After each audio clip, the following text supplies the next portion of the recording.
Hi, everybody. Welcome back to Markets on the Move. I'm Marlin Bohling with you, along with Oliver Sloup of Blue Line Futures.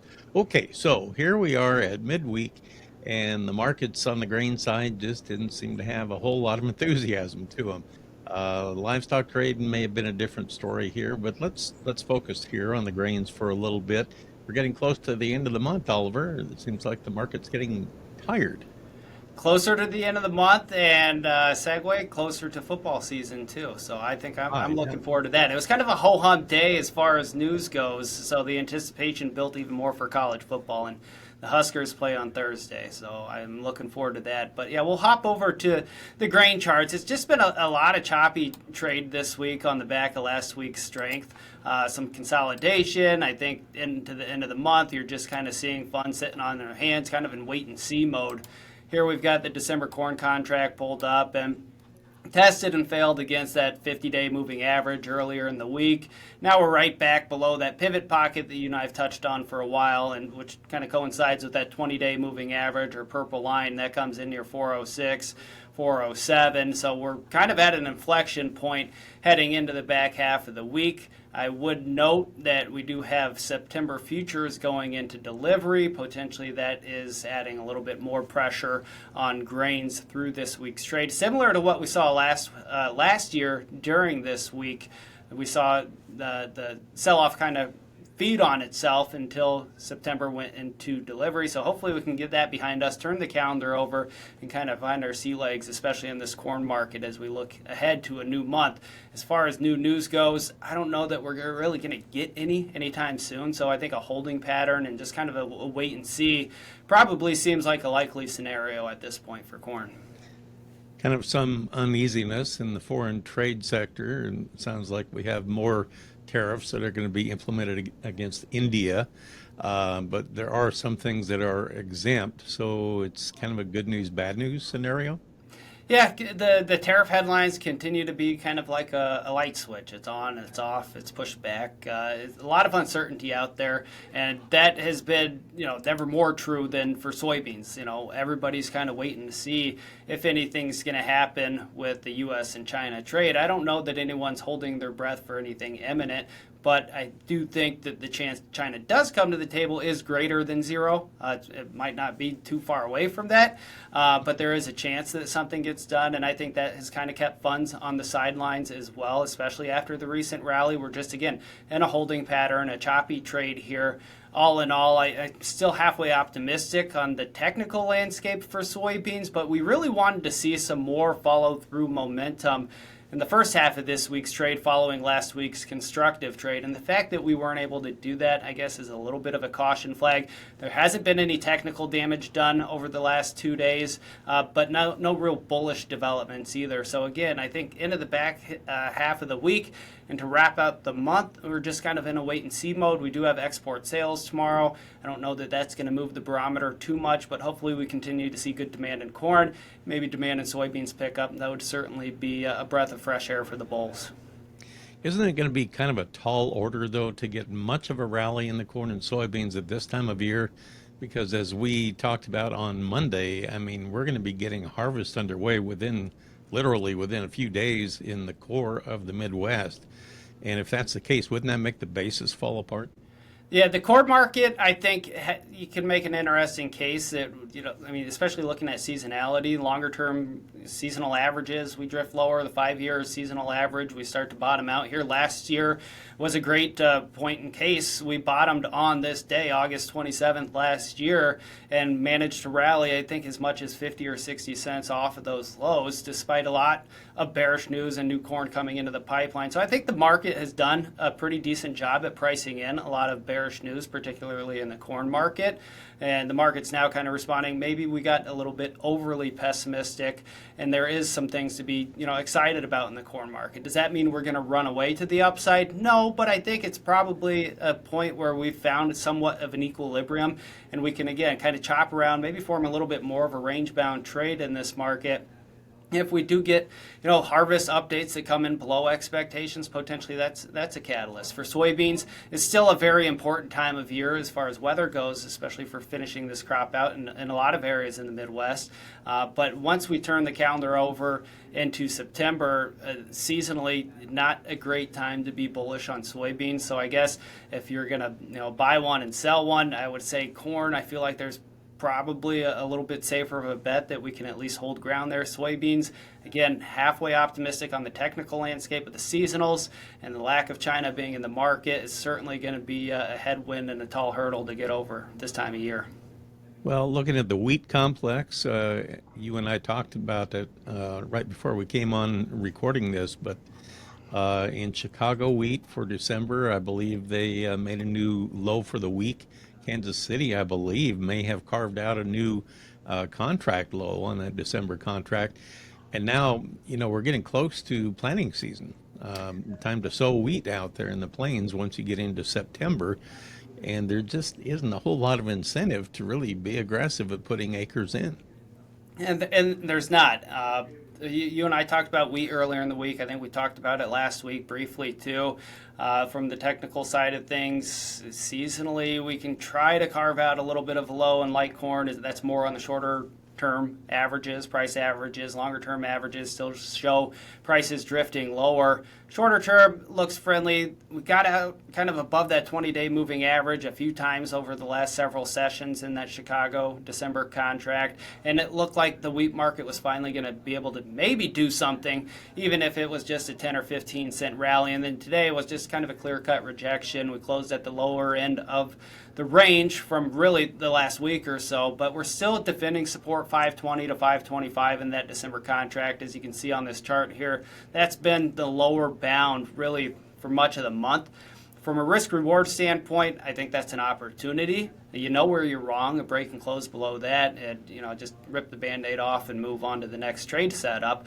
But with 5-10 cent risk there, potential upside 20 plus, I think there's a decent setup there. Again, this is counter trend, so we like looking at the options market for that, and we're always available to help kind of game plan a strategy for you on something like that as well.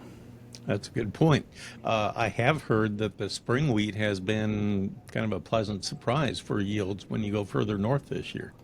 Yeah, the yields have been pretty decent further north, and I think the markets have largely been digesting a lot of bearish news, not just in the wheat market, but all the grain markets. They've just been kind of a dead duck, for lack of better terms, over the last couple months. And you always got to remember this is a futures market, so hopefully the futures market's done a good job at pricing in a lot of the bearish news, and we can work ourselves out of this rut and have a good finish to the year.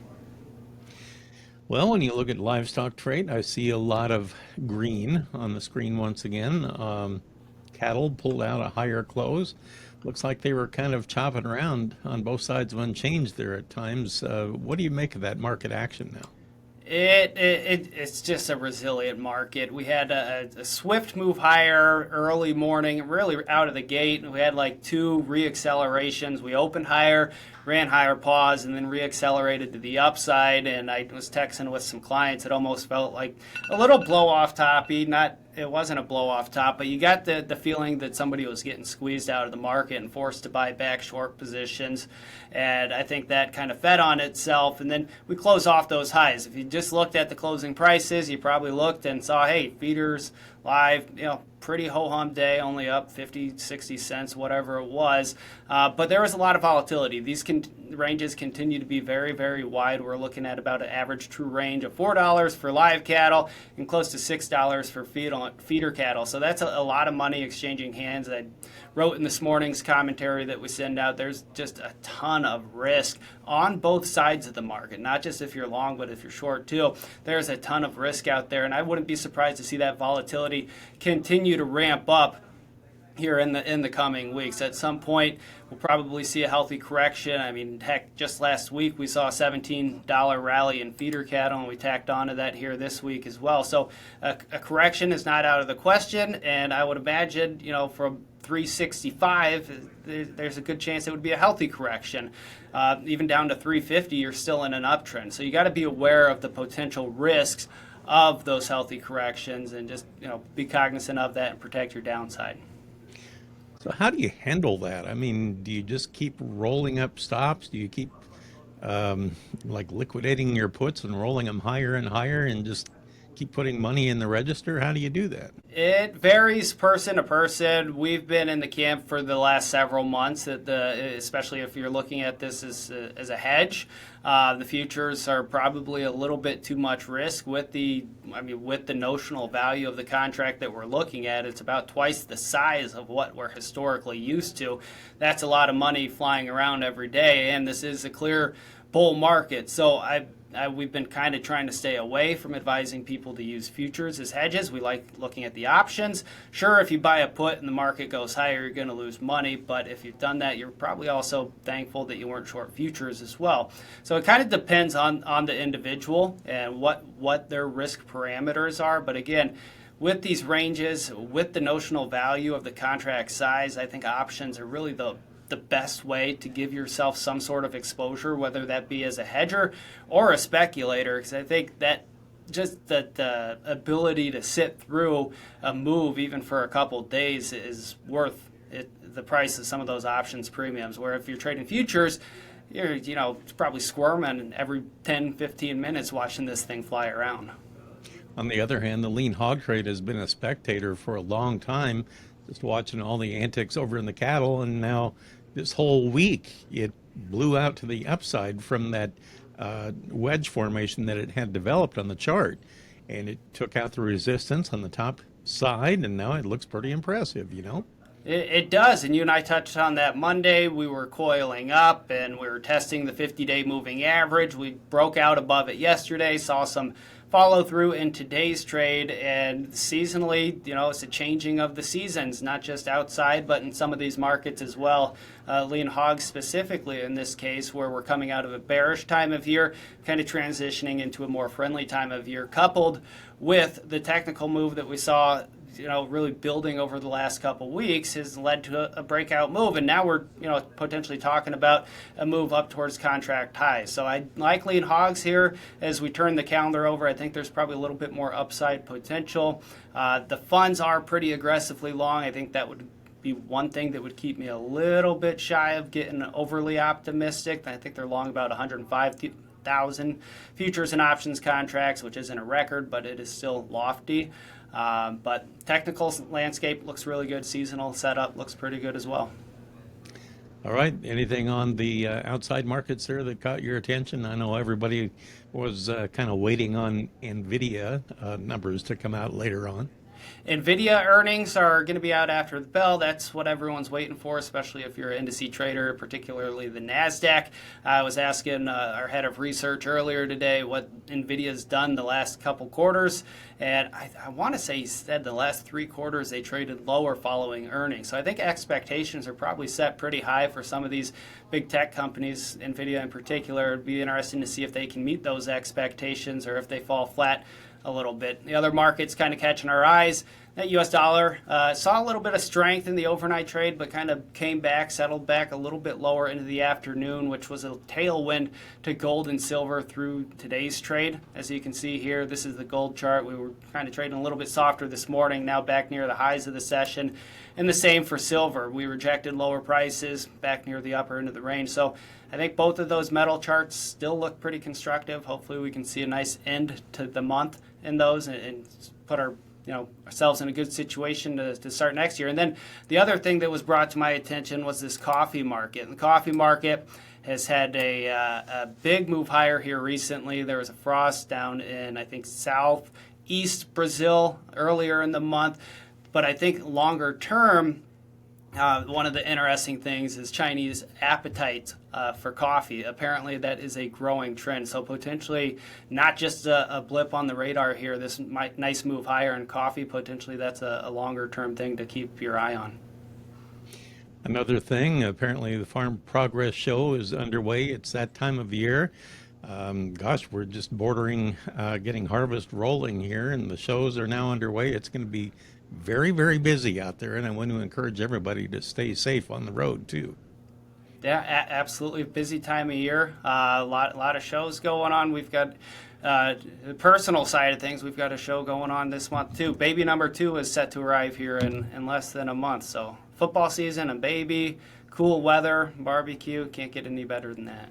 Well, congrats on that. Yeah, it's going to be a busy late summer and fall.